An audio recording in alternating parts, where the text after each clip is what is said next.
Konnichiwa minsan, Sheila Tomashimasu. Hello everyone, welcome back to my channel. This is Sheila, creator of Voice Field. So for this video that I will be sharing to you is regarding the JFT.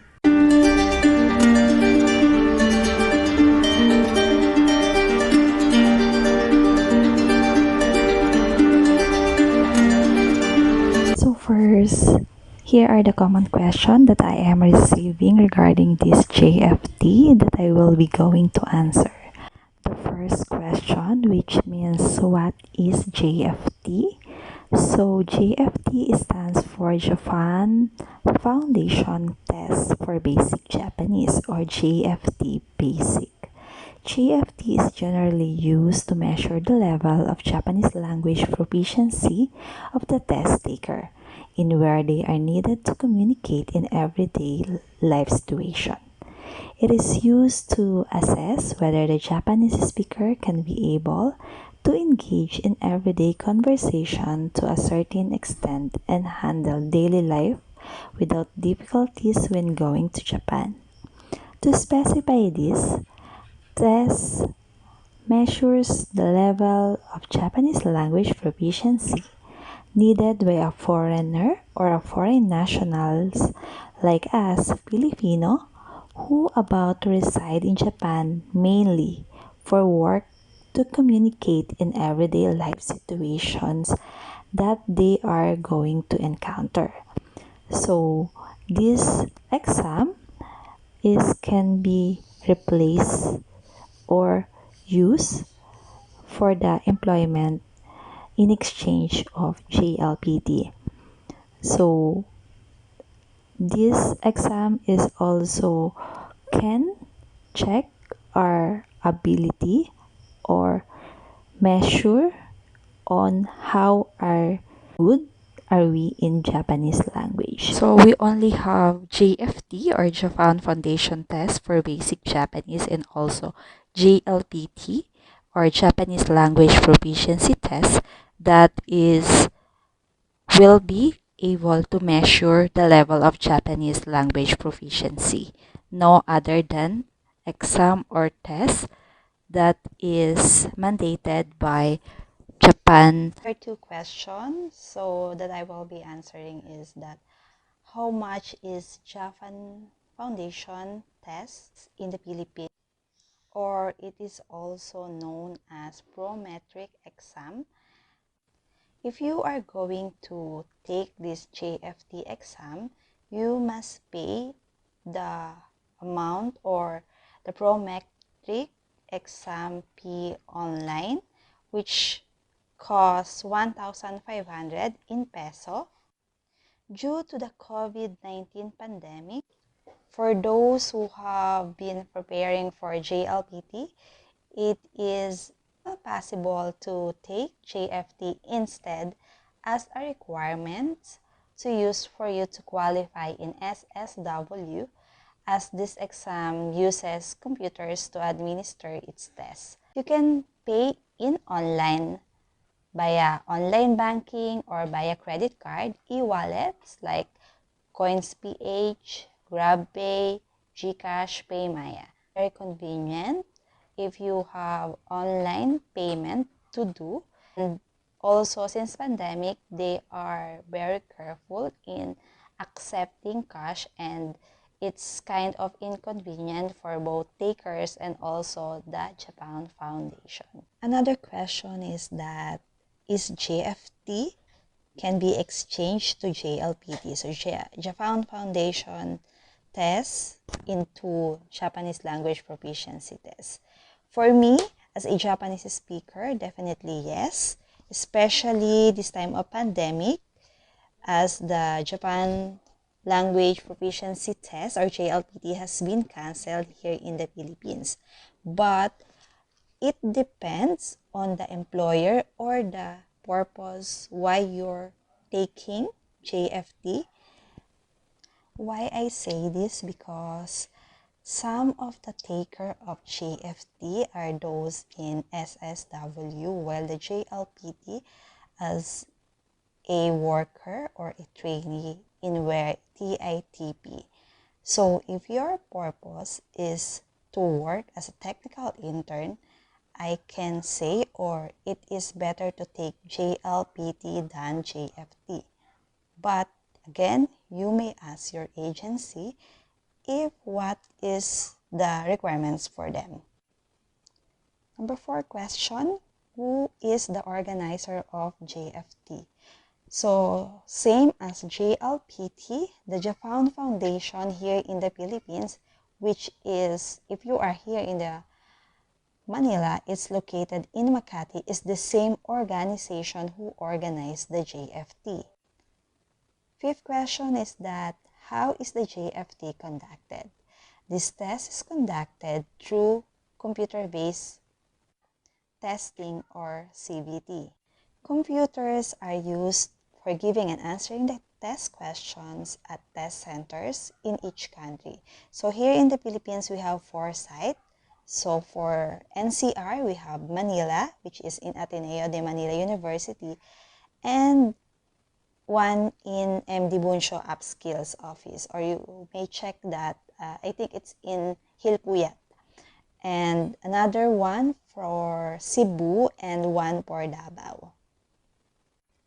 I just want to highlight, if you are going to take the JFT, especially here in NCR, and it's for the site for Ateneo University, please be advised and to comply with the dress code strictly, because we all know that Ateneo de Manila is one of the Christian school here in the Philippines. So wearing those shorts or sando is prohibited. You will not be able to enter in the test site if you are wearing those clothes.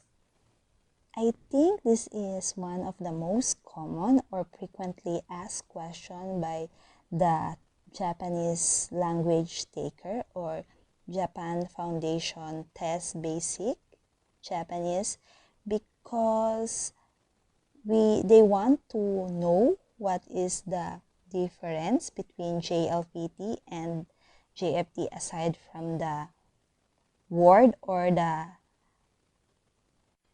definition and the acronyms given by these 2 acronyms. So let me answer that.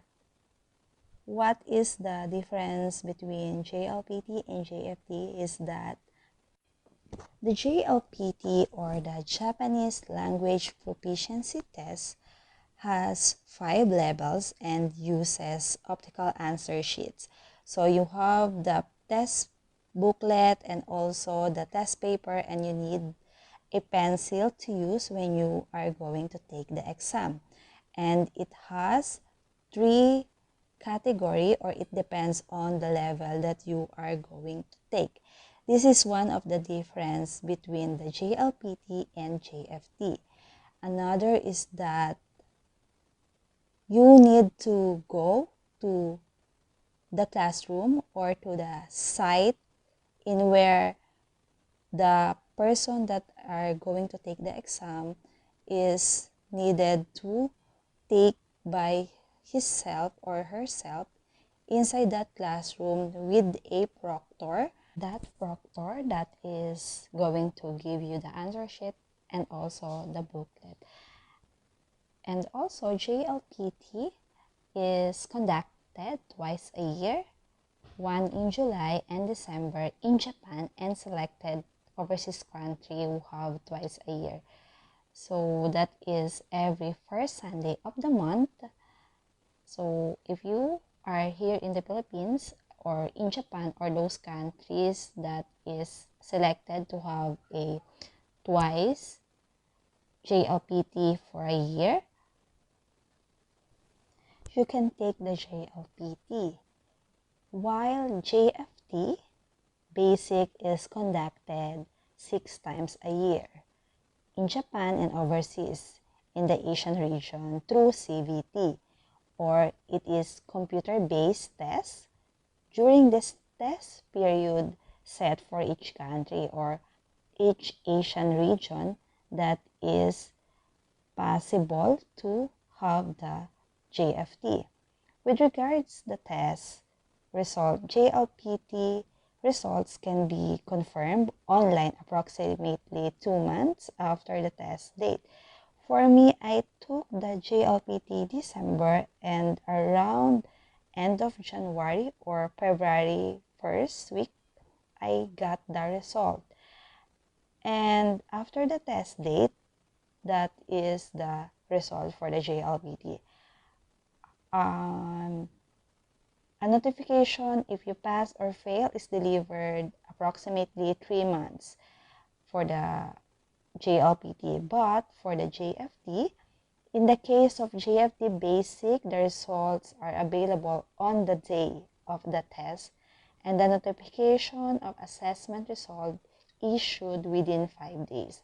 So, taking JFT is fastest in checking or measuring the proficiency of your Japanese as a non-native Japanese speaker. Although a certificate of JLPT level N4 or higher can also be used to apply for residency under the status of Special Skilled Worker, JFT is characterized by the fact that there are more opportunities to take the test and the results are available immediately, as I mentioned. And the last question is that how many items are JFT exam? So for the JFT, it only has a approximately of 60 questions and duration of 6 tests for a year. So it is computer-based tests. And another thing is that different for JLPT and JFT in the event, such as unavailable test on testing day due to a natural disaster, system trouble, or other unforeseen circumstances, you will be offered to make a replacement for your test at another date and time. For JLPT, once the day, place, and time is decided already and you is unable to take your test in testing day, you are automatically failed. But the common thing for this is that this is both tests in for these foreign nationals like us whose native language is not Japanese. So I hope you learned something again today for this video. If you have any question, please do comment down below. And if you are not yet subscribed to my channel, please do subscribe by clicking the subscribe button and the notification bell down below. So you will be updated every time I upload a video like this. Thank you for watching. Mata ne!